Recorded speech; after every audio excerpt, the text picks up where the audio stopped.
আমি বিচার চাই, আমার যুবক মেয়ে একটা ঘরে গলায় তার মাথায় তার ছুরি লাগাইছিল।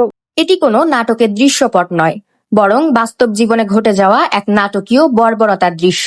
রংপুরের হাজিরহাট থানাধীন পেয়ারী বেগমের পরিবারের ওপর জমিজমা সংক্রান্ত শত্রুতার জের ধরে এলাকার প্রভাবশালী ব্যক্তি লাবলু দীর্ঘদিন যাবৎ নির্যাতন চালিয়ে আসছে। রাস্তাঘাটে প্রাণনাশের হুমকি দেওয়া, সম্মানহানি করার মতো ঘটনা থেকে শুরু করে বাড়ির 14 বছরের নাবালক ছেলেকে অপহরণ চেষ্টারও অভিযোগ রয়েছে এই লাবলুর বিরুদ্ধে।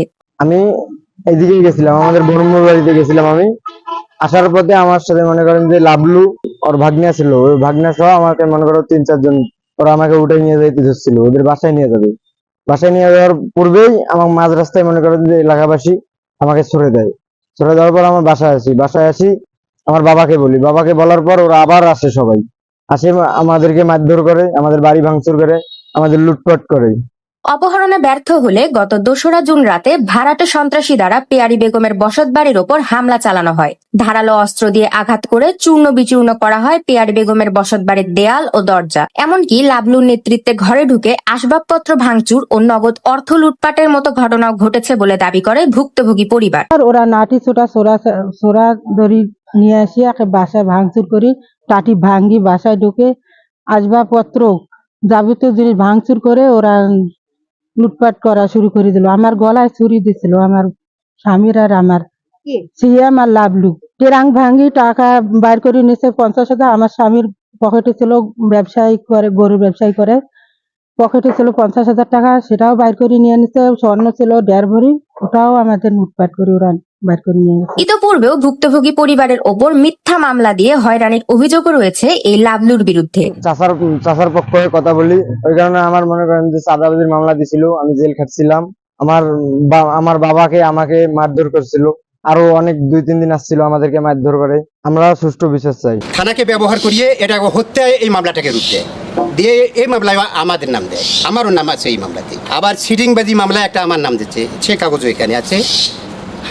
এই লাবলু বেটা জঘন্য মামলাবাজ, আমাদের সর্বশান্ত করার জন্য হিংসার ওপর এই সমস্ত কাজ করছে। অভিযুক্ত Lablu Rangpur Lions school and কলেজের শিক্ষকতা পেশায় যুক্ত বলে জানা যায়। ভুক্তভোগী পরিবার দাবি করে থানায় হামলার ব্যাপারে মামলা দিতে গেলে থানার ওসি সরাসরি বলেন, লাবলুর নাম দিলে আমি কোনো মামলা নেব না। থানায় গেছিলাম, তা বলতেছে ওরা মামলা নেবে না, বলতেছে লাবলুর এখানে নাম থাকলে আমরা নেব না, আমাদেরকে কালকেই 2 লাখ টাকা দিতে ধরছিল। তার মানে আমাদেরকেও বুঝাইতেছে যে তোরাও 3-4-5 লাখ দেন, তাহলে আমরা নেব মামলা। হাজিরহাট থানার ওসি বলছিল।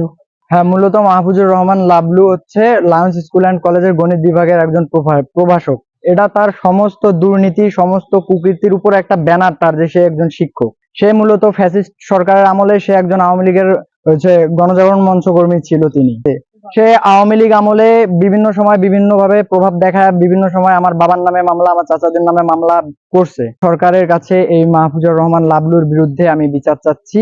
সে কি যাতে ভবিষ্যতে আমাদের নামে এবং আমাদের পরিবারের নামে এরকম মিথ্যে মামলা এবং মিথ্যে হয়রানি করতে না পারে। বেশ কয়েকবার থানায় ঘুরেও বিচারের মুখ দেখতে পারেননি ভুক্তভোগী পেয়ারী বেগম ও তার পরিবার।